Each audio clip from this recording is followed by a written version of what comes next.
Coming up on the Pete Souza podcast, Nick Picht is a dear friend, and when I tell you we have chemistry, all you got to do is wait around to listen. I'm very fond of this guy. He is a baseball expert, a former news guy who now does baseball play-by-play and PR, and he watches all 162 Yankee games, and he did this podcast from his home in Queens, his childhood home, I should say, where we got to talk to his dad, a former New York City cop, and Shelly, who was very stressed about work. She's one of my favorite people in the world, but it wasn't any time to mess with Shelly. But it's always time to mess with Nick. You guys are going to love this podcast. Nick Picht coming up.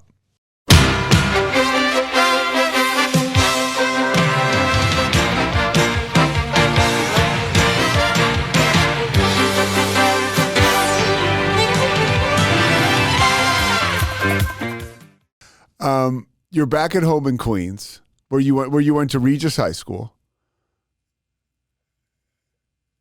What do you want to know? Back home, baby. And back then, home again. And then In my childhood home. And then you went to Boston University.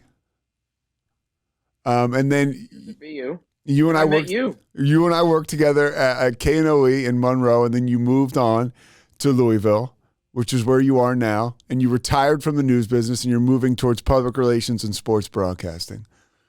And I think you're a baseball expert, and you're also like a colorful guy.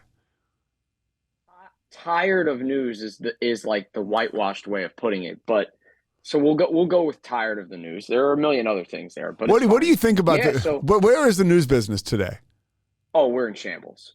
Absolute shambles. Locally, we're in shambles. And why do you say that? All we do is create. Well, because locally they don't want to pay anybody to do the job, so all the talent leaves, and they don't want to pay anybody to stay, and so you're in this very bizarre space where I feel like we, as talented journalists, are a bit undervalued. Maybe not a bit, just undervalued. But they're not so much worried about doing the service that we all signed up to do, which is to inform and make our communities better. They are in to make ad dollars. And so these stations know, and the ownership groups know, that you don't have to be in first or really even do good work at all to make money. And so that's where you're at. You're at the slashing the salaries, which may have been too high in the first place, but whatever.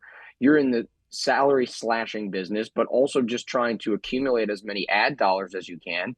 And it doesn't really matter the kind of work you do. So that's sad for somebody like me. I had a lot of passion. I love storytelling. Well, I don't think you're done yet I do think we'll see. I don't know if I'm done with this. I don't want to be done with this business in the sense of media, but I think local news is in my past. You're the son of local television news is in my past. Yeah, we'll see about that. You're the son of a New York City cop. Is damn proud of that. Yeah, is he home right now, Walter? Yeah, he's downstairs in the basement. He's pissed because he can't get his tax return printed out or whatever. I don't know, dude. What's he think about this? What does he think? He's in his reading glasses, and he's just like, I can't get a computer that works. This sucks. I can't believe it.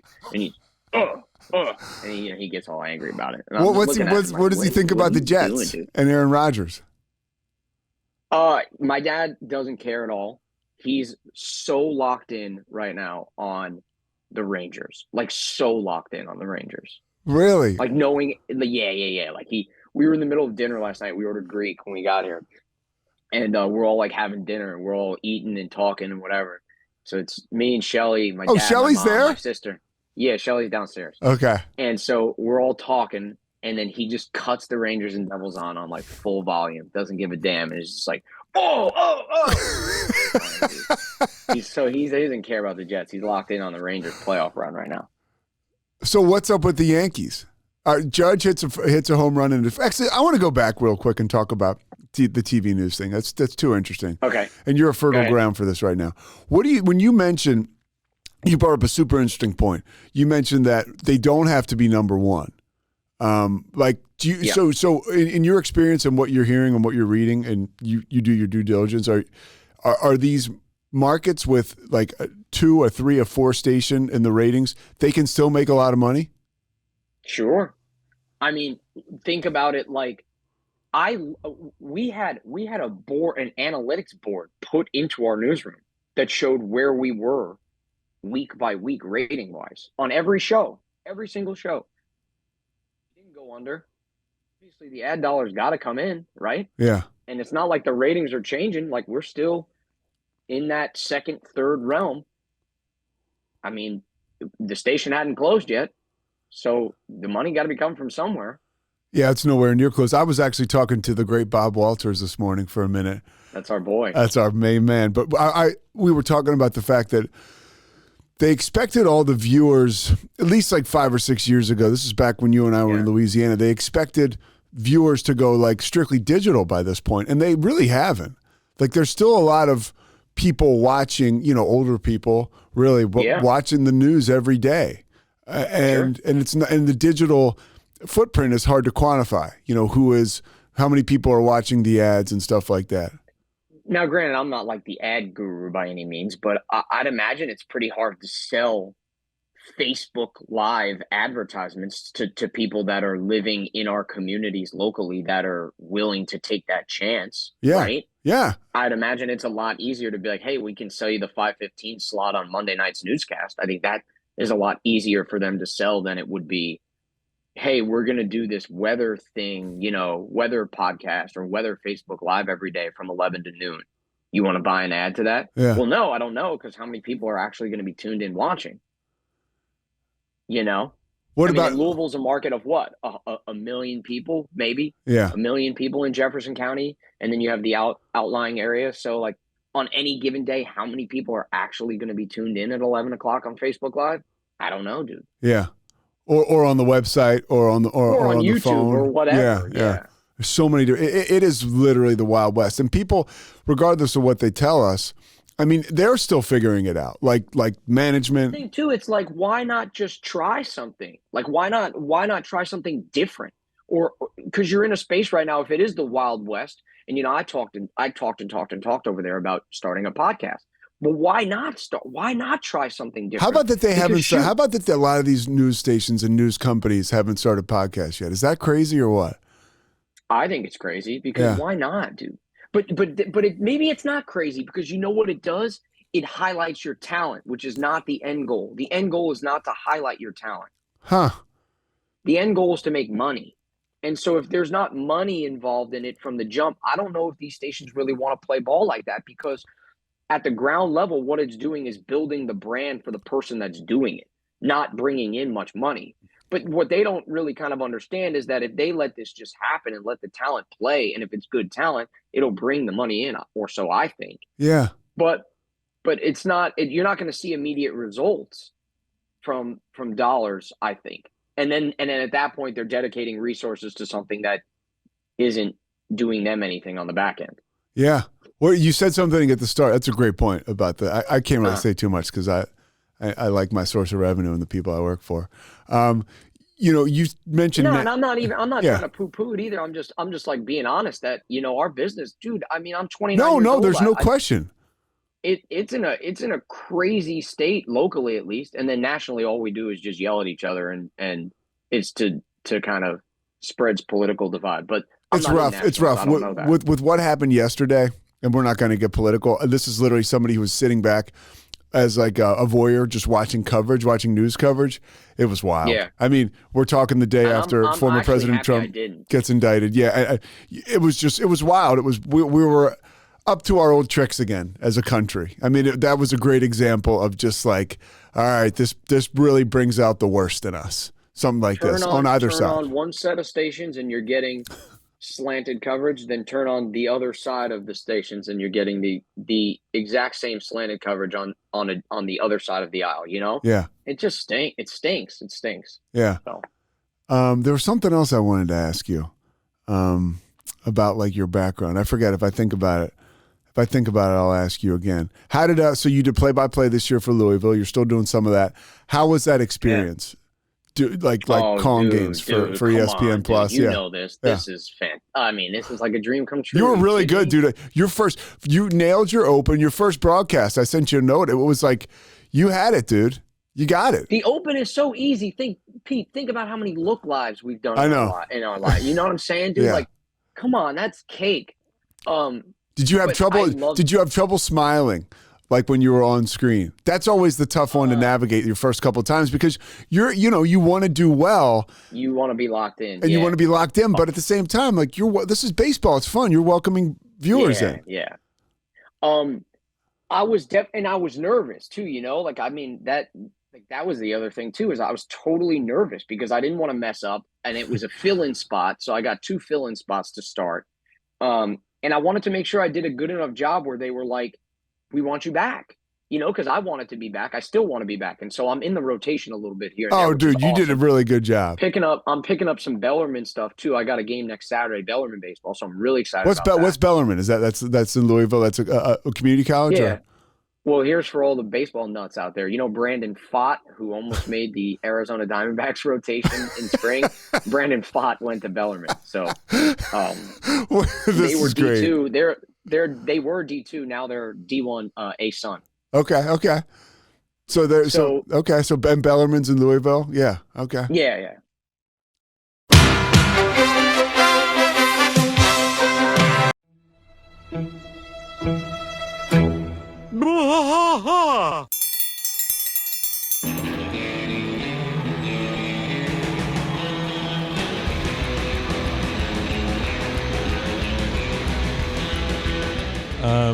What are we doing here, Rusty? What are we going to do? Yep, we're doing the King of the Hill Rewatch Podcast. King of the Hill Rewatch Podcast. Yeah, so we're going to go through one episode at a time. Come along for the ride with us. Come check it out. And give me a good like Dale Gribble quote to go out on. Wingo. Yeah, Wingo. Wingo. All right. Well, join us for the King of the Hill Rewatch Podcast. Deep in the heart of Texas, that drinks his brew and he spits his chew. Deep in the heart of Texas, the TV blares but no one cares. Deep in the heart of Texas, here we go. 911, what's your emergency? Do you hear that? It's coming from the house. It's coming from inside the house? Do you mean? Could it be? The Poltergeist. New from Rogue Media. 2 haunted hotties talking about haunted places. Every episode we dive deep into the darkest places and give you a bit of history. We're getting spooky in all the right places. You've gobbled your last ghoul. Follow along for the craziest and spookiest stories with Debbie's Dark Tourism. The Stanley Hotel, Winchester House, The Alamo, Hotel Monte Vista, and more spooky places. Find us at _Poltergals. POLTERGALS. Look over your shoulder. It's us, the Poltergals. Wherever you consume the podcast, you can find us there.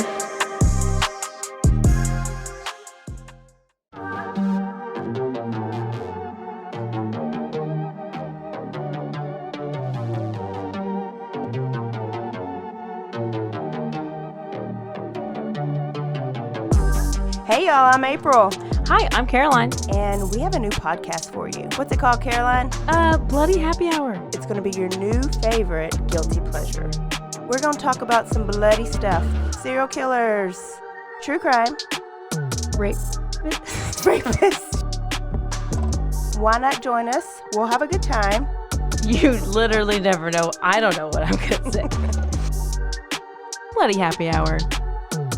Apple Podcasts, Spotify, or wherever you listen to podcasts.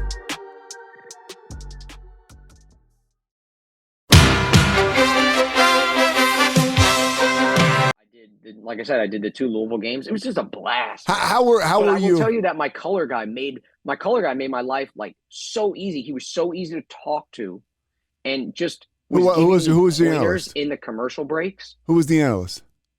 His name is Jeff Milby. Okay, solid dude. And what's his background? Honestly, I don't really know. I know he does some radio for one of the stations locally, like. He looked like he was a former player. He's not a former player. No. Anybody can look big next to you, I guess. Is that? Yeah, I know. Well, when you're 5'5", 140 pounds, I mean, literally, like Sadie looks like a giant I compared thought to me. you were doing a game with Randy Johnson. Now it kind of puts it all in perspective. Imagine. Honestly, dude, Nick, I thought I'm not going to blow smoke up your ass. You did a great job. I want to ask you a couple more things about that, doing play-by-play. Did you find it hard doing television play-by-play, not talking? Mm-mm. No, because you told me not to. Yeah. So you told me what to be prepared for. So when that awkward no moment of talking happened, I just kind of kept reiterating, in my own brain, saying to myself, like, this is normal. Just let it go, let it breathe, leave it go. Yeah. Yeah, so that was cool. That's the craziest part of this business, doing play-by-play on television. And now with the ESPN Plus stuff, there's so much play-by-play on television. I was talking to a guy the other night, a guy who gets a bunch of games at ESPN. And he's good. People and I know they like him, and he and I are kind of like the same. And he was like, early on, he's like, I was just chatty. He said I just was. And this guy is awesome. But like that over talking can like, it turns people off, even if you're the best, Yeah. I've been watching, now that I'm doing this intermittently, it's kind of like a referee, right? You start watching games and only watching the refs. Mhm. Like I'm watching these ball games and I'm only paying attention to what the guys on the call are saying or doing or how they're not. And I've just I've been watching with the World Baseball Classic. I watched all of Joe Davis. Joe Davis is just, dude, he's magic. Huh? He's awesome. So like I've been watching a lot of him. And it's so funny, man. Like I DM'd him on Twitter and I was like, dude, like, you're fantastic. I'm breaking in. You got any tips? I got left on red, but it's fine. But yeah, so I've been watching a ton of like those. I've been watching these games and broadcasts, but only in so much as what the play-by-play guys are saying and doing. Yeah, it's a whole nother aspect to have fun and to follow. So you watch. How about our boy Kevin Harlan when what's it called? The guy from Furman hit that shot, and he's like, Do you know he didn't? Did you read? I read a blog that he and this was true. I believe him. He was not thrilled that like video got out there.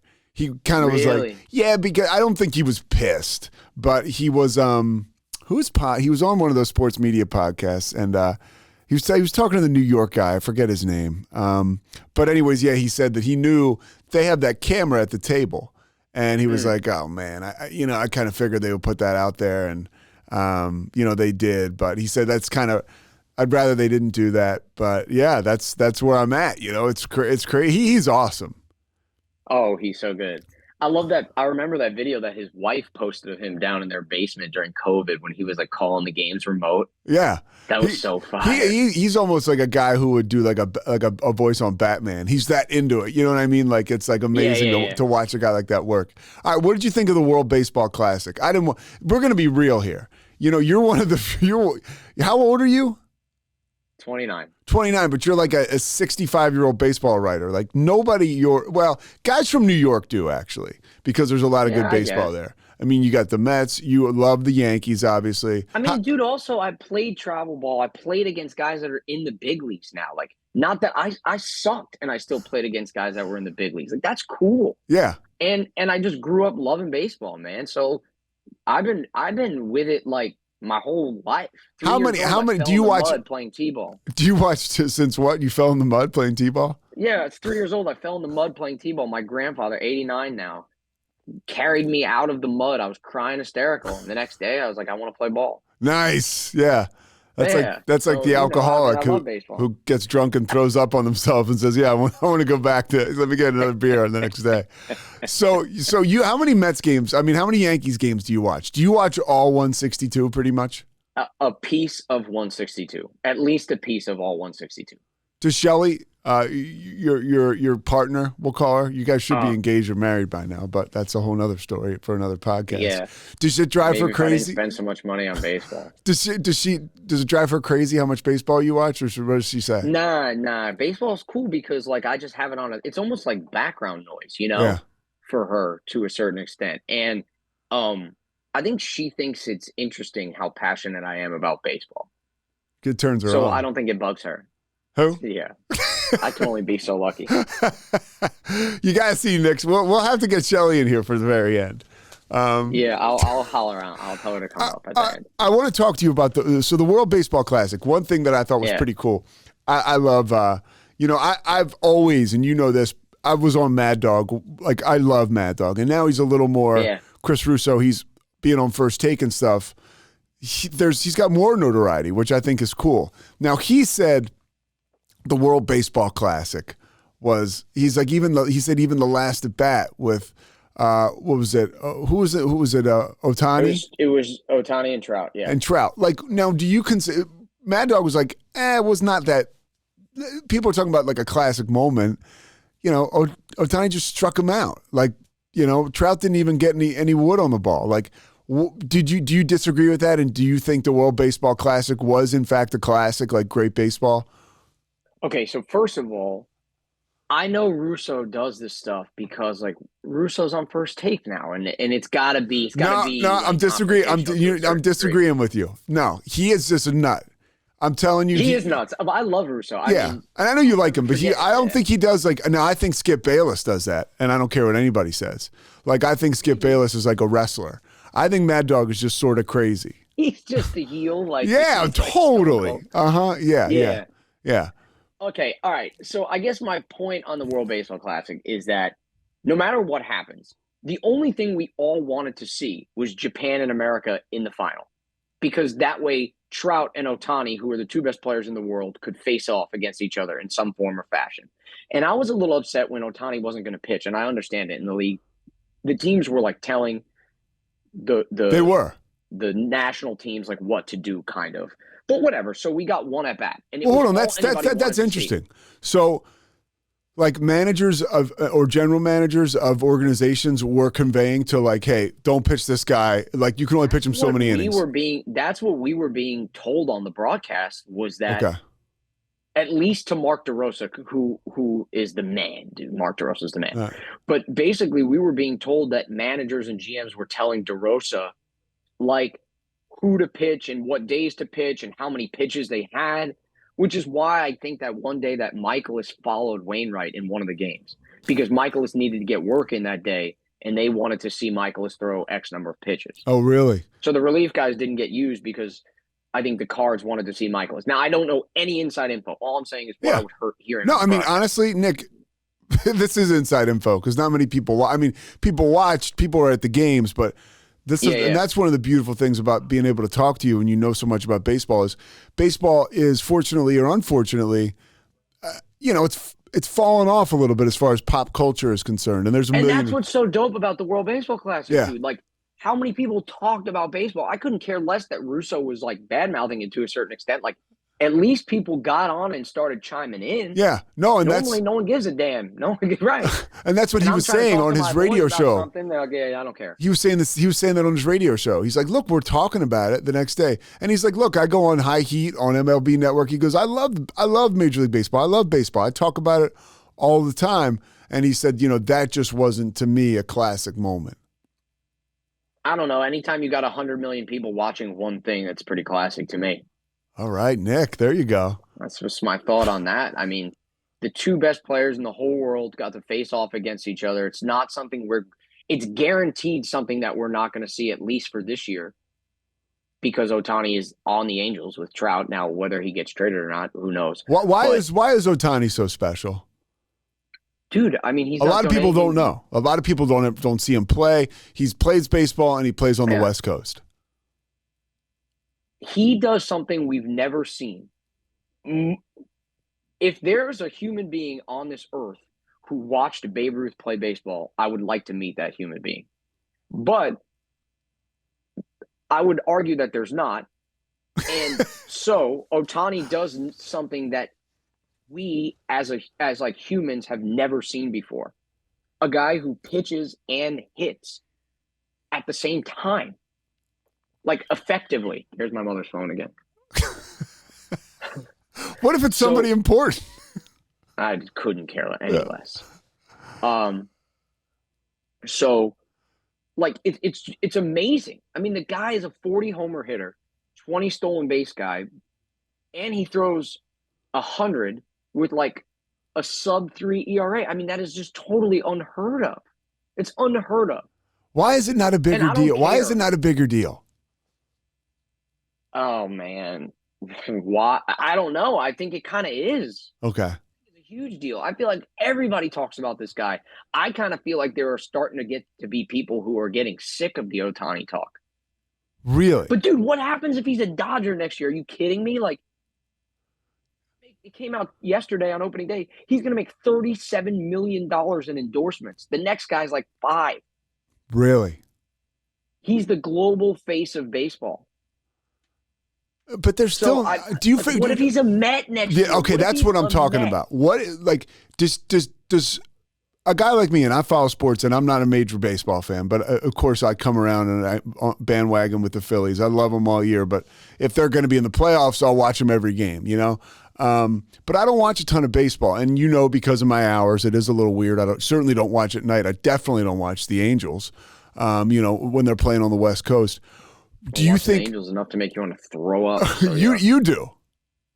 Yeah, I do. So I was locked in on Ohtani last night. I mean, dude, last night. Hold on. Go ahead. So, are the Angels is that organization part of the problem too? Like the fact that that is like a Siberia place to have to play. Totally.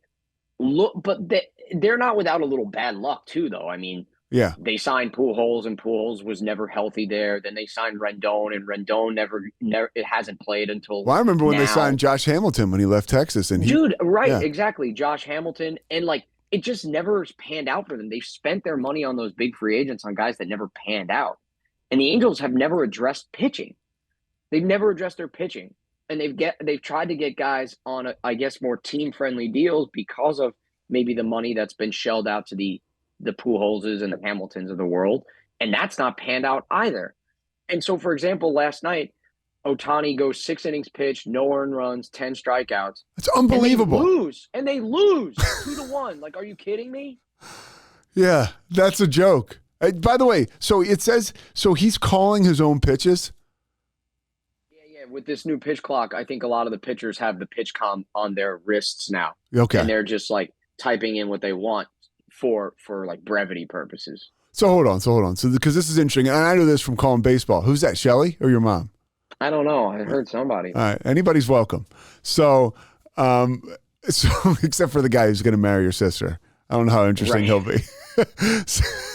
So the pitch com thing. Like, doing college baseball, that's something that obviously I've had to catch up on and to address. But explain to people what exactly that is. Again, you're talking to like a regular like sports fan. They're not diehards. Okay, so a lot of people in sports know that the Astros, the whole cheating scandal, stemmed from the fact that they were watching in real time what signs the catcher was putting down, the other team's catcher was putting down to the pitcher.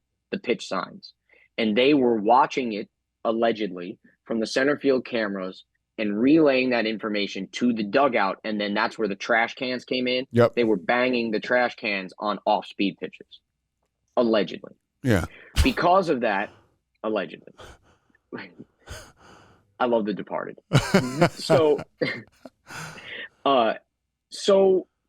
for also pace of play, but also to sort of eliminate the anxiety and the paranoia that's gone with sign stealing, Major League Baseball moved to what's called pitch comp, and it used to be on the catcher's either knee pad or wrist, I think more on the knee, where they would type in the button of the pitch, and it would relay the information into the pitcher's hat.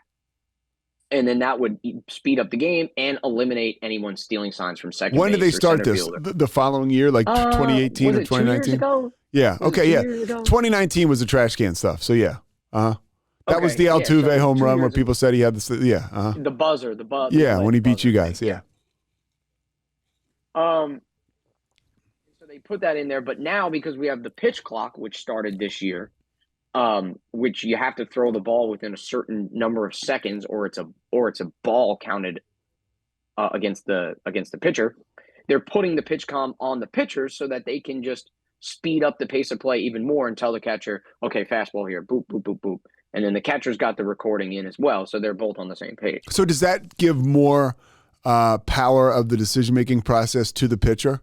Because I would think, of course. Yeah, I mean, because it used to be, the catcher was basically your guide, or your coach, your coach on the field, your manager on the field. Mm-hmm. So now it's the pitcher types in what he wants. He's not. He can. Okay. He can. It's not like both guys can. Okay. But if the pitcher wants to throw something, he just boop boop, and that's it. So that's what makes this news about Ohtani special. Is he basically went all 6 innings calling his own pitches, as far as we know. Yeah, it's like the first time since 1920 that a guy has thrown 6 innings pitched, 10 strikeouts, no runs allowed in opening day, and his team is lost on opening day. So the Angels are just a disaster. So are they going to be like? I mean, they have Mike Trout, they have Ohtani. Are they going to be above 500? Are they in contention? Let's see here. What's their win total? You got their win total on the sheet there. So I got. Wow. Okay, 81.5 over under. That puts them at 500. Doesn't put them in the playoff race, though. 500. No, absolutely not. I mean, you got to think if both those guys are healthy that they're finishing over 500, right? You got to think so. So I would love to see them get like that 87, 88 win mark, and then they're fighting for a wild card. Yeah, that baseball needs that. I mean, 100%. That would be so cool just to get them. And Mike Trout said after the World Baseball Classic, before the World Baseball Classic final, before that final game against Japan, he said, "This is the most important game of my life," which is pretty cool that he said that. The best player in the world is like, yeah, this is the coolest moment of my life. And secondly, afterwards, he said, I needed that because I needed to have that juice again. I needed to have that feeling like I could play for something again. Yeah. And then he struck out. Then he struck out on a disgusting slider. How good is Mike Trout? Amazing. So it's all amazing. Like, I don't even know how quantifiable amazing it is. It's such a shame, Nick, that these guys, nobody watches these guys enough. Like, when other players say how good he is, other all-stars say how good he is, that's how you know he's super legit. Okay. Yeah. Let me ask you this. As a baseball purist, even though you're a young man, you are a purist. How did you feel about the pacing of the game yesterday with the pitch count? For me, as a broadcaster, I'll tell you this, doing play-by-play this year, college baseball, right? It's definitely sped up the game, but there is a new pacing to adjust to. Even when you're calling balls and you're calling a game and it's like, oh, wait, now it's 3-1. Like, I just finished up a quick side convo with the analyst. Yeah. So as somebody watching the game, I know I was a little thrown off by it. I still like it. Get me out of there 2.5 hours. I mean, I did a Tuesday night game it's Tuesday night. It's February. It's Baylor and Dallas Baptist on ESPN Plus. And what a fire game too! Oh, dude, it was a good game. Those Dallas Baptist is good, but it goes into super. They weren't they in the College World Series last year? Yeah, awesome game, but it goes 12 innings. I got a morning show at 2:45. I got to wake up for. We're in the 12th inning, and they're doing like the 5th replay. And I'm like, oh my God, baseball can be. Boys, come on. And I'm trying not to do the Keith Hernandez, right? Like, you don't want to sound bitchy or anything, because you ever hear Hernandez when the Mets go into extra innings? Jesus Christ. He'll openly whine. God. Yeah, I mean, he'll openly be like, let's get the hell out of here. No, he's Keith Hernandez. And I'm very conscious of that.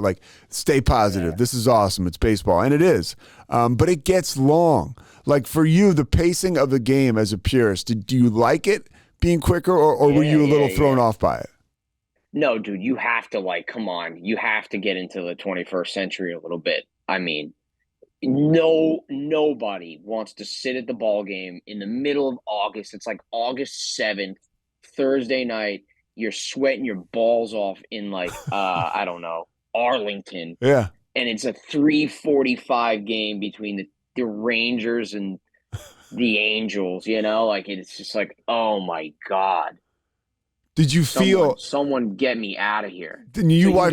You got to move up. I did notice though, the games definitely seem quicker. Really? Yeah, I was about to say. So you watched a lot of baseball yesterday. Did you feel G. Cole was moving and grooving yesterday? You kidding me? He was like 9 up, 9 down. 30 minutes. I was like, whoa, we played 3 innings in 30 minutes. Like it definitely seems quicker. Do you think who does it benefit more, the pitcher or the batter? That's really good. Starting pitchers, I'll say that. Because relief guys are used to getting in there, taking as much time as they want, wiping their brow, hitting the rosin bag, stepping off, stepping on. And the relief pitchers are usually pretty slow to home plate. So for the stolen base aspect of it all, they are at the most disadvantaged because guys are going to be running on them nonstop if they get anybody on base. Bases are bigger. You can only check on the runner twice. Pitchers, yeah. And some of those guys don't even check on runners. They just will like do what they do, go through their normal motion and not even bother because guys weren't going to steal anyway. Yeah. Now they probably will. Yeah. Yeah, that's interesting. But I would say it puts the relief pitchers at a super disadvantage. And the starting pitchers, especially if from Jump Street, one of those really big ace starting pitchers is moving and grooving, good luck hitting him. Yeah, and that's what that brings me to my next question. What's going on now in baseball with the pitch counts? Like to see that Ohtani's pitched 6 innings last night is pretty awesome. I don't know what his count was. I don't know how many pitches he got up to, but I'd have to look. Yeah.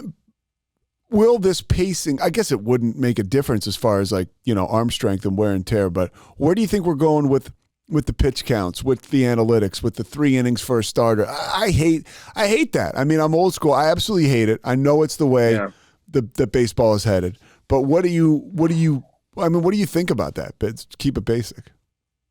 I don't know. I think anytime you can use data to help your cause, then you should. And you should stop relying on the human eye, which we know, especially in tough or adrenaline-filled situations, can be flawed. But to a certain extent, like baseball is beautiful because of the human error. That's why we haven't gotten rid of those guys behind the plate yet. God almighty, they are awful. Oh, really? Are they worse than ever? Oh, my God, dude. Yesterday, Garrett Cole threw a pitch. It was like down the middle. Laz Diaz just calls it a ball, and you hear Cole go, "Jesus, Laz!" as loud as possible. The mics pick it up. It's awesome. Yeah, I think the pitch count is funny because I keep going back to with the pace of play now and the clock, how some of the starting pitchers would be gassed after 5 innings. Like, get the ball, throw the ball, get the ball, throw the ball. After 5 innings, you got to be sucking wind. But so far, the data shows that they haven't lost any miles per hour. And that's coming from minor leagues. Yeah. From last year when the minors. So for people who don't know, the minor leagues implemented all this stuff last year. And the data showed that the guys haven't lost any miles on their fastball, which is weird because you'd think getting the ball, throwing the ball, they'd be more tired. I don't know. But I guess the main thing is this with the pitch count and the analytics, especially from the pitching side, is that they're trying to prevent guys from hurting their elbows and specifically needing Tommy John. And the data will show you that the harder you throw, the more stress you put on your elbow. And the more stress you put on your elbow, the more likely you are to tear the ligaments and need Tommy John surgery. So if we can get Ohtani, if it means that we can only pitch Ohtani 100 pitches a day every 5 days, but we can see Ohtani healthier for longer, then I'm all for it. Yeah, no, that's a great answer. We just need guys on the back end of the bullpen who are just going to tidy it up. Has the quality of pitching gone down? No. No way. It's gotten better. No way. Yeah. Okay. These dudes are sick, nasty. They're throwing the hardest we've ever seen them throw. Yeah. Sick, nasty. So you bring some schmo out of the bullpen at 102. Like who is this guy? Where did he come from? Let me ask you this. Why can't guys throw strikes anymore like they used to? I've noticed control in the games that I've called, control has been an issue. The guys throw so hard, and we're teaching velocity now, and we're not necessarily teaching repetition of mechanics, which will fall off if you're trying to throw as hard as you can. You're not going to be able to replicate your delivery over and over and over and over again. Whereas like Greg Maddux was just up, down, and out, boom, every time, his release point. But these guys' release points, when you're trying to max exert yourself, it's hard to repeat your delivery over and over again, which makes someone, not to keep going back to Cole, but I just watched him yesterday. Yeah. But like, it makes Cole a marvel because the guy is 99 to 100, but his delivery is so repeatable and he like you never see when you see him miss, he sees what he did wrong and is like instantly able to correct that misstep. That makes him amazing. What do you think about this? Is the last question on the pitch count stuff. What do you think about when you see a pitching coach or a manager take a guy out who literally is in a rhythm? It's like, okay, we should keep him going, maybe at least to finish out this inning. But he hits that pitch count and he's gone. Like, do you agree with that, or do you think maybe let the guy finish it out? Add a little bit of the human element to it. It doesn't bug me on what's today, Pete? March 31st, right? Yeah. It doesn't bug me on March 31st or like April 16th or like June 1. It bugs the hell out of me in September because it's like a lot of these teams are fighting for playoff position. A lot of these teams are fighting to get in the playoffs. I mean, damn, what's it called? Kevin Cash did it to Blake Snell in the World Series. Yeah. And that was in 2020. He took Blake Snell out, who was rolling in the World Series, and the Rays blew the game. Now I want to talk to you a little bit about Aaron Judge. I think you've. Oh my God, I love him. Well, you've qualified yourself as somebody who knows a lot about baseball, so I want to ask you and try to remove your Yankee obsession here. Okay. Is this guy one of the best we've ever seen? I mean, truly, is he one of the best we've ever seen? And first answer that question. Yes. Short answer is yes. He's so good, dude, and he's like tailor-made for the Yanks. Yeah, I mean, 100%. I love when stuff like that happens. You know, it's magic. It's magic. Mm-hmm. Like Harper's so good for Philly. Yes. Like Judge is so good for New York. Yeah.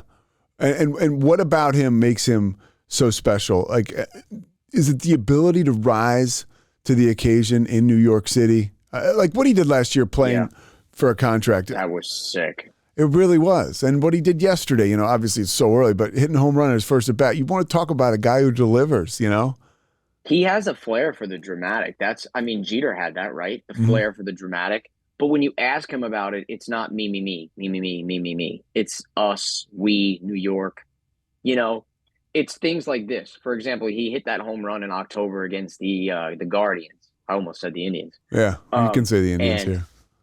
And he porches it, right? And then he comes back, finds the camera, and with the New York, he's just like doing that. Like that's kissing his New York logo on his shirt. Yeah, like that. He's got the flair for the dramatic.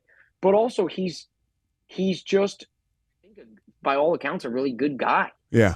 You know, like a good solid dude. And his parents make their little appearances, you know, when he was chasing 62, like kind of like Jeter's parents did. And you know, his wife is open and kind of like out and around and visible. And you know, now Hannah's like that with Jeter. So like the similarities are just crazy there. Hannah Davis. I mean, I gotta Hannah. I mean, let's give her, you know, I know you're tight with Joe Davis, but I mean, let's call Hannah Davis by her full name, okay? Like, okay, but I just mean in the sense that, dude, like, I totally get what you're saying. Like, they're so they get their role. They're almost like the New York Yankees are almost like Camelot or the royal family in a sense. And I think that when you play for the Yankees, a lot of guys say it's different playing for the Yankees, but I don't. For him to be so out and open about Yankee fans are the best fans in the world. Yeah, they're passionate and they're kind of sometimes like nasty, but it's only because they really care. They'll follow you to the ends of the earth. I want to be with this organization. This organization means the world to me. When Hal Steinbrenner called me and asked me if I wanted to stay a Yankee, I said yes. Like those are the things that Yankee fans identify with, because it feels like if you live in New York and you are in New York, you're a Yankee and there's nothing else. Did Bob Costas talk too much in that playoff series? Oh my God. Did he? A lot of people said that Bob, he overtalked. And it. Well, he was like, deep fly ball to right. Judge has hit a homer and he is excited. And the fans are excited. The bench is excited. The Guardians are not. Like, that's the best you got, Bob? Like, I put my guy Souza out there to do a better job. Yeah, I think he has said since that he didn't do as well as. I think it's like. You think it's over for him? I love it's over Five for Costas. Bobby. All right, let's talk a little bit about this season. I want to go through some over-unders with you. All right, so first thing is first. The World Series, right now you got the Astros are favored. They're plus 600. The Braves are plus 750. The Yankees are plus 750. I'll just go through the first 5 or 6. Dodgers plus 800. The Padres plus 850. The Mets plus 950. The Blue Jays plus 1,200, and the Phillies will stop there for me, plus 1,700. Now, are the Phillies so low? Does that Rhys Hoskins injury just cripple them? Yeah, dude, that sucks for them. Like, there were a lot of people who thought that, and this was a walk year for Rhys too, so that sucks for him, man. Yeah, I think that hurts. Every team, though, in that list kind of has a fatal flaw. Like, the Astros lost Verlander, so can all of that young pitching stand up? Maybe. The Braves don't have a shortstop because they lost Swanson and sent Vaughn Grissom down. Who's next? Yankees. The Yanks, I mean, the Yanks are the Yanks, right? They still have the same problems that they had going into the trade deadline this year. Which are? They need another arm, and who's going to play left field consistently? Dodgers. And is Volpe it at short? We don't know. Okay. We really, truly do not know. As excited as everyone is, we don't know. The Dodgers lost so much, didn't bring back a ton of guys. They have a lot of young talent coming in. Are they going to be able to play consistent? We don't know. Who's next? The Mets. No. You don't skip the Padres. The Padres have never done it, and they're kind of known colloquially as choke artists. I love that you said that, even being like on the younger side. Like, I believe there's that energy around certain organizations until there isn't. And I'm not saying like the Padres will never win or whatever, but so far. The same thing with the Blue Jays. The same thing with the Blue Jays. The Blue Jays are young and they're talented, but like, are they going to get over the hump? I don't know. You don't believe it until they do it. It's like the Cowboys. All right, and the Mets. What does the Verlander injury kill them? Yeah, kind of, actually. They need an arm now to hold them over. That's really not good for Verlander. And I was excited for him, dude. He's awesome. So was I. But they lost the best closer in baseball. Why do the Pirates suck so bad? They don't want to invest in their team. Really? Yes. What do you think is the worst organization in baseball? The A's. Why did? Yeah, that sucks Followed very closely by the Reds. The Reds, huh? Owner, when that owner at the beginning of last year told their fans basically like, this is what we're doing and you better be grateful for it. Like, how dare you, dog? How dare you? If I were a Reds fan, I'd never spend $1 there. The only reason I go to Great American Ballpark is to go see the better teams come beat up the Reds. Oh, because being in Louisville, how far are you from Cincy? Like an hour and 20. Oh, great. Cincy's slept on city too. Yeah, Cincy's cool. I couldn't agree with you more. Downtown Cincinnati is really cool. Nobody does opening day too, like that Ballpark Village, like they do down there. That place was swamped yesterday. Did you just saw pictures and stuff? Yeah, I saw a mad video on Twitter. Yo, why do the Rangers, why can't they, I mean, the last they were heard from really was the 2011 World Series. I know they've been heard from since then, but I mean, they're still being here in Texas, Central Texas, and you know, they're like an hour 20 from us. What's the deal? Why can't they get out of their own way? Well, for the past 10 years, they're like all their amazing talent got old and they had to put it away, kind of like retiring and moving on and what have you. And so they've kind of been trying to rebuild, and the prospects haven't worked out too much. But now, like they've spent a ton of money on guys, Seager and Simeon, DeGrom, and John Gray, and I think they signed a couple other guys, Eovaldi. Like, yeah, let's see them put it together. DeGrom laid an egg though yesterday. He did. He was trash yesterday. Yeah, like 6 runs in like 3 innings or something, 5 runs in 3 innings. Phillies clapped him up. Your boys clapped him up. Yeah, but then they beat us at the end. They came back. Yeah. Nola got clapped up too. I'm a little worried about the Phillies. All right, a couple more things before we and before we get Shelly. Okay. Wait, quickly. My point. I'm sorry. On the World Series thing is that like every team kind of has a fatal flaw. So which team can overcome it or fix it? Okay. And if you're a gambling man, I kind of like the Pods, right? Like they're a little off the beaten path. I kind of like the Mariners if they can put it all together. Mariners are 18-1 to win the World Series. Yeah. plus 1,800, right? Yeah. Yeah, I kind of like the Mariners. Padres are plus 850. Any long shots that jump out at you? Deeper than the Mariners. Give me some. Okay, we got. I'll start deep here. We got. How about the Red Sox? They're plus 5,000. They stink. Well, all right. Their pitching is a disaster. Okay. The Twins plus 3,500. No. How about the White Sox? The White Sox beat Houston yesterday. They're plus 3,500. If their young talent pans out, they could make things fun and they could win the Central. Yeah. Can't believe you know and this if you win much your about division, baseball. then you get a series. And you're at home and like, yeah. All right, the Angels plus 3,000. No. Okay. What about the Phillies? Do they need pieces. They need pieces if they're going to try it. Now the Phillies have maybe become like an attractive longer shot at plus 1,700, right? I saw some crazy gambling stuff yesterday that no team has won the World Series at higher than plus 3,000 since like 20 or 25 years ago. Which makes the cutoff the Angels. The Angels are plus 3,000. That's an interesting stat. What's the Cardinals? If they get a starting pitcher, then they're in business. They're plus 2,000. Cardinals. That's my bet right there. Really? Plus 2,000 for the value. Yeah. What about the Orioles? Still really suck, huh? No. They're hitting it. They're gonna bash the ball all year long, but they can't pitch. Will they make the playoffs? They could. That's interesting. That'd be super fun.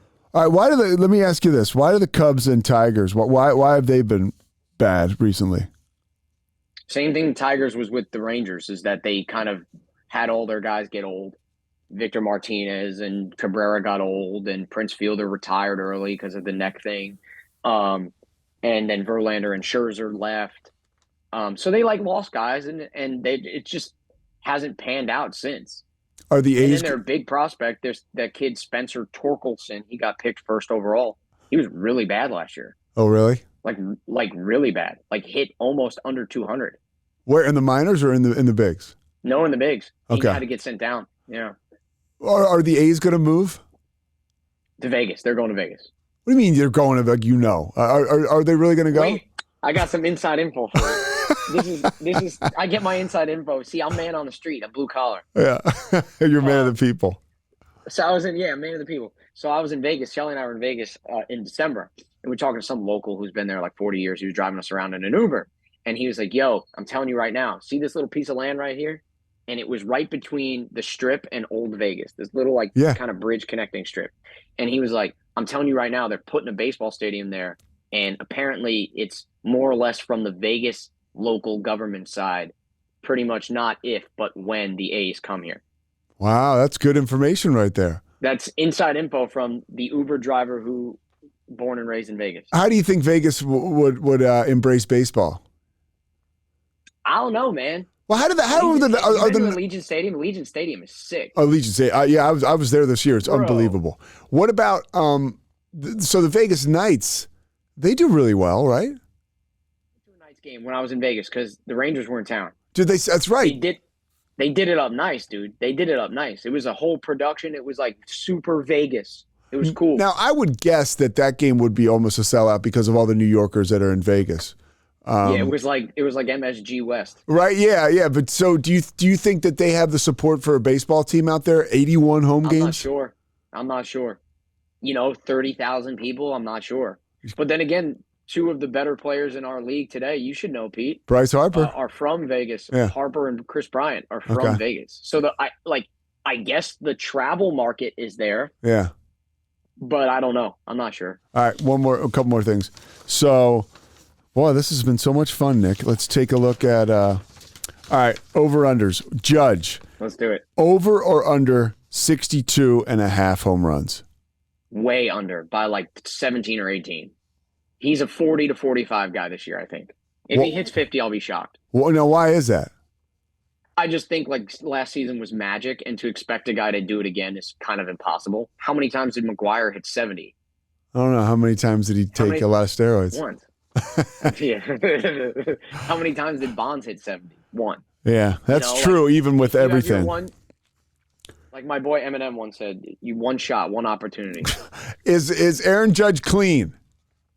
Yes, dude. Come on, don't you miss me with that garbage. He's clean. I'm just has to be. For the game, he has to be clean. I can't. If we found out that Aaron Judge was dirty, it'd be like, as a baseball fan, I'll be crushed. I think that everybody. Honestly, I think Red Sox fans would be like. There'd be a quiet side of them. That Every was like, baseball fan should be crushed. Yeah. All right, where's Shelly? Get Shelly up here. All right, I'm gonna have to leave though. I'm gonna have to yell at her. That's fine. All right, no more gambling odds you want to talk about? I don't think so. No, because everything else is Ohtani. Like, will Ohtani win the Cy Young Award? Let's run through it. All right. Clearly somebody's prepared. All right, Ohtani, total regular season home runs, over or under 34.5? Over. I think he's a 40 guy this year. Really? Yeah. Total regular season stolen bases for Ohtani, over or under 20.5? I think he runs fewer times than we think. I'll say under. Okay. Could he be a 40-40 guy? No, he won't. Okay. No. I don't think he gets on base enough to steal 40. Okay, good call. Ohtani to win the Cy Young Award. Now he is plus 850.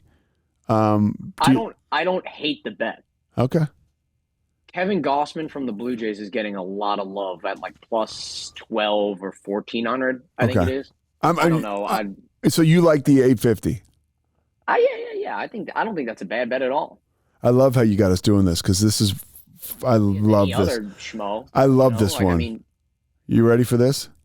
Let's do it. Ohtani to win the Cy Young and MVP, 10-1. Is that even possible? What is it? So he would win the Cy Young Award and the MVP. Plus 1,000. Yeah. I mean, if you have spare money and are having a fun time not expecting to win, then why not? But let me ask you this. But could he win the Cy Young? Yes. Could he win the MVP? Totally. Now, do you think writers would shy away from voting him to both? Or do you think the writers would almost like the idea of giving him both? Well, the writers have done it before with Kershaw and with Justin Verlander. They've both won the Cy Young and the MVP at the same year. And I think that those guys would be really happy to vote for a guy who actually hits and pitches as opposed to a guy who's just had a miraculous pitching year, if that makes any sense. It makes a lot of sense, yeah. Yeah. All right, that's the last one. I'm going to throw an MVP candidate out there, too, though. I like two this year. Tulowitzki? Vlad Jr. Oh, who do you like? Okay, Vlad Jr. Vlad Jr. and I think I had a stroke. I said Troy Tulowitzki. All right. Yankee legend Troy Tulowitzki, by the way. You know why? He was the volunteer coach last year for the Texas Longhorns. He's a solid dude. Yeah. Oh, yeah. I mean, I met him for a second. Yeah. But yeah, he was cool. He seemed really cool. He did it. He was a volunteer coach, I think, and he's able to do that, right? I mean, he's very wealthy. That last contract he signed was major, and apparently he did a great job. Yeah. Okay. Vlad Jr. and Jordan, I like for AL MVP. Okay. What do you have the odds on that? I think Vladdy was like plus 1,200. I'd have to check. Okay. They're roughly in the same category. Jordan might be actually higher because he's just a tank. He hit a nuke last night in the 9th inning. All right. By the way, it's so fascinating to be around such a major baseball fan. I always thought that about you. All right. How about your fantasy draft? How did that go this year? Baby. How did that go? We are. So I have one team that's a 14-team dynasty keeper, and off to a solid start. That draft is always hard because I have like tiers of keepers, and every draft round goes to a different tier, which is like how you can keep the guy. It's kind of stupid and nerdy, but I like it. You think? I've had Adley Rutschman on my team. I kept Rutschman this year, and Rutschman went 5 for 5 yesterday. I saw that. Yeah. Animal. And then my redraft league is a 10-man redraft. And I picked Vladdy and Jordan back to back at the 10 and 11 turn. So let me ask you this: how many years have you been in both these leagues? The dynasty, I think, is 7, and And then the 10-man the 10-man redraft this is our 11th year. Yo, and how old are you? 29. So, what's the biggest piece of shit move somebody in either of your leagues has pulled already this season? No, not this season. It's not been done yet. But big time, like scum move is back in the old days when we were younger. The commissioner of our league, because nobody realized this, the commissioner of our league set the league where we didn't have like acquisition limits every week. So, bro, he was picking up starting pitchers every day. The minute that the games went live for, let's just say, Tuesday, he was picking up Wednesday starting pitchers because they would go in the probable category in fantasy. Scum move. And nobody knew it because we were all like 21, 22. And he was just like dominating the league. And we were like, dude, what is going on? And then somebody finally tracked his acquisitions and was like, dude, Dave picked up 20 pitchers this week. And so what did you do? We just all started doing it back to him. And then it became a mad dash to pick up starting pitchers. Did Dave win? He won like several years ago, like back to back to back. Okay. We were flabbergasted by the whole thing. I mean, last 3 years I've gone first, second, and third. So hopefully I'm not regressing. Are you growing a mustache? Nah, do I have? A little bit. It's probably ugly. I just haven't shaved. All right, get Shelly real quick before we go. My team name is the Newt Kids on the Block this year. Lars Newt Bar. So there we go. All right, hold on. I'm gonna get Shelly. All right, cool. Shelly, come up here. Pete wants to say hi. Not really. What did she say? She said she's extremely busy. Can I take the phone to her? Oh, get up here. Are you serious? Whatever. Oh, my gosh. Shelly's so important. All right, good. Let's go see her. We're moving. We'll go see her. Shelly was the first person that my dog, Sadie, really connected with, which I'll never forget. Who? Hey, so I got a little story for you. Out so you can talk to her. Little birdie over Barkdale Falk told me that the library. So the little birdie of Barkdale Falk told me that somebody. It's Shelly. Oh, Shelly, what's happening? Shelly is really busy right now. Is that Walter? Should hear him now. Was that? So is that Walter Picht back there too? Yeah, Shelly, you're very busy. Are we on a podcast right now? Yeah. I mean, it's not live. Hey. I can't hear you. Can you hear me now, Shell? There we go. Speaker. Shell. There it is. Nick knows nothing about technology. Shell. I miss you. I miss you too, Shell. You're busy today, huh? I'm so busy. Are you really? Yeah. No, I really am. All right. Sorry, Shell. Why do you think I'm lying? I remember back in the day when you were, an affable, approachable person. Now I would get stressed out. I would get really stressed out. You'd come bother me. It'd be like noon, and you'd be getting ready for the show, and you'd be like, "Shelly, what's up?" And I'd be like scrambling, sweating. What about when Bob? Remember Shelly's live shot? Shelly's first live shot. Yeah, I was there. I said she's been dancing all morning long. Hold on, dancing, doing the Irish jig. Shelly, before you shut us down, what about when you came to audition in Waco and you did? I'm nervous. I don't know what's going on. And I flew to Waco and I didn't bring any of my makeup, so Bob had to bring me to Walgreens, and I had to just buy a whole face of makeup in the Walgreens. But we nailed that audition. You did. We were really good together. They wanted to give you the job, and you didn't want to do it. Is that a tattoo on your arm? It is. Me and my sisters got matching tattoos. No way. Those are the little birdies that fly away from Barkdale Falk. Yeah. Yep. You're right. Shelly, I miss you. I don't want to bother you anymore. I just wanted to say hi. All right. I'm glad you said hi. You need to come see us soon. I can't wait to see you guys.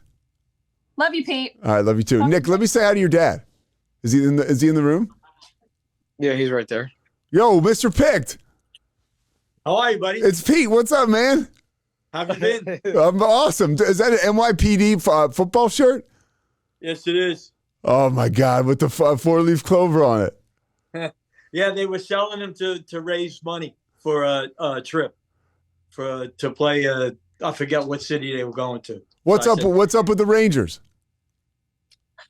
I don't know. The last night kind of confused me.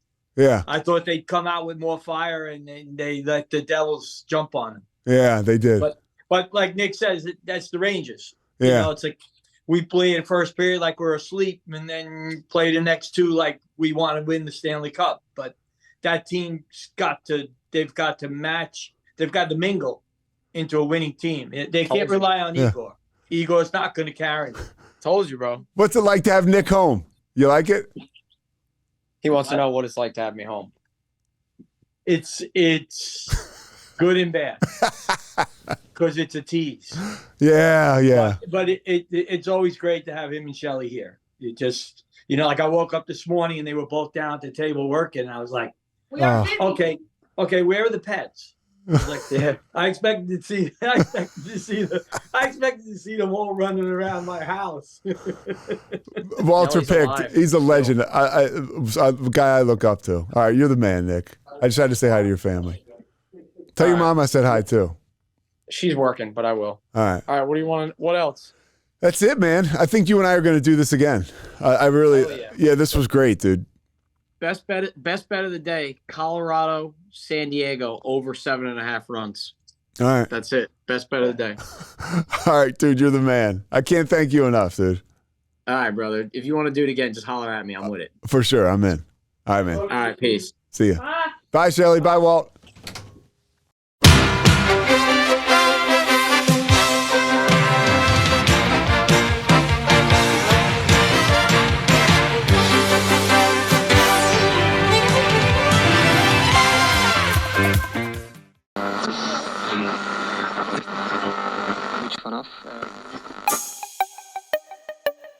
This has been a Rogue Media podcast.